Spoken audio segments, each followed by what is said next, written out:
আসসালামু আলাইকুম। আরো বাড়ি চকরিয়া সোয়ার বাড়ি। আর বাপুর নাম হইলে শামসুলক, আর নাম হইলে আব্দুলক, আর মার নাম হইলে সেনওয়ারা। আই এই ভিডিওর দীর্ঘদিন লতি ভালোবাসি। তো এই আরা পূর্ণতা পাইপাল্লা বলি ফ্যামিলির বাধ্য অবাধ্য এরা আগি গই আরা বিয়া করি ফেলাই মুই কিছু হনা।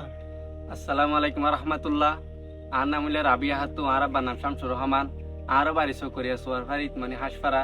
তো আরা বহুত দিন ধরে রিলেশন গুজি তেহান চিন্তা করছি তারা মানে একখান পূর্ণতা দিয়ম ওনারা বেগুন একটা পূর্ণতা পার দিয়ে মানে আর পারিবারিক ভাবে মানি নলয়। তখন আর আইগি ওনারা আর দৌড় ডাইলে বানিয়ে বাদ থাকতে দন আর ডিস্টার্ব নগরিয়ন আর কেস মালা মহদ্দিন কিছু নগরিয়ন আরা বিয়া করে ফেলাই আর সমান আছে এই তো আর শোন এই স আরা বিয়া আর করে এখন আর তো ব্যক্তি নগি হয় আর মামলা ন দিবা আর ডিস্টার্ব বললে আর বিশ্বাস ফেলে বিষয় বলে আর বিশ্বাস মরে যায়। আর একজন সারা আর একজনের সারা নাবাসিন আর নতুয়ায়ন আর তুয়াইলে আর বিশ্বাস মরে যায়। নবাদ